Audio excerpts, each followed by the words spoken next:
Lord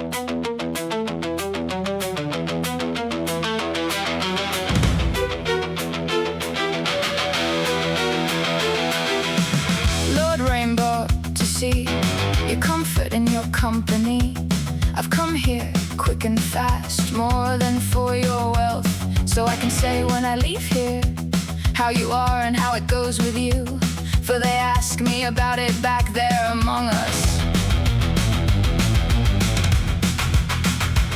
I have enough sense and knowledge, and I'm wise and mindful enough that when I've observed your deeds upon leaving, I'll know the truth.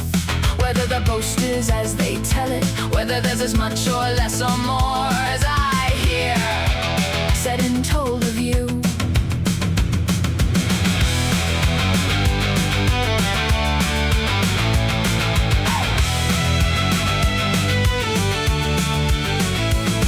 Take care that you know how to hold yourself in this thing you've now begun.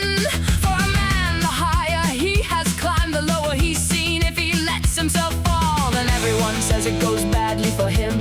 Why did he do then doesn't do now? For now, he holds no feasts nor gifts. For with good eating and lying around, a man can stay comfortably wicked.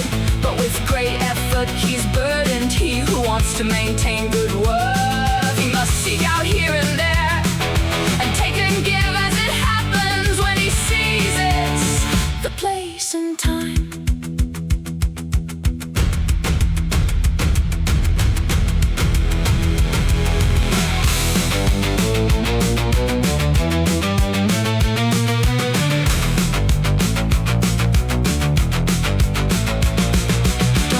Yourself too afraid of sense, so that people say he's too sensible. For in such a place folly will serve you, where sense couldn't help you. As long as you have the blonde and bay, and your body so fresh and gay, great sense won't be honor or profit to you.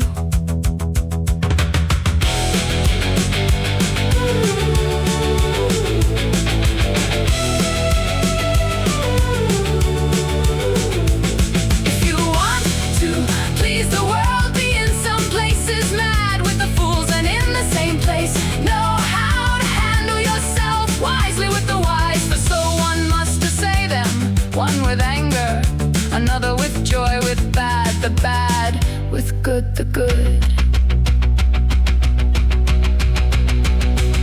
About this I want you to tell me the truth, whether you'll be called lover or husband, or by which you'll be named, or if you want to keep both.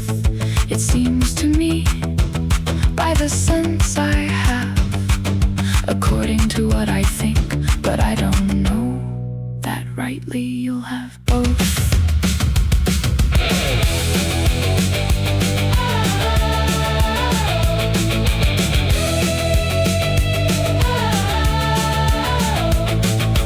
Lord Raymbaut, I'll go now, but I'll hear your answer if it please you, before I part from you.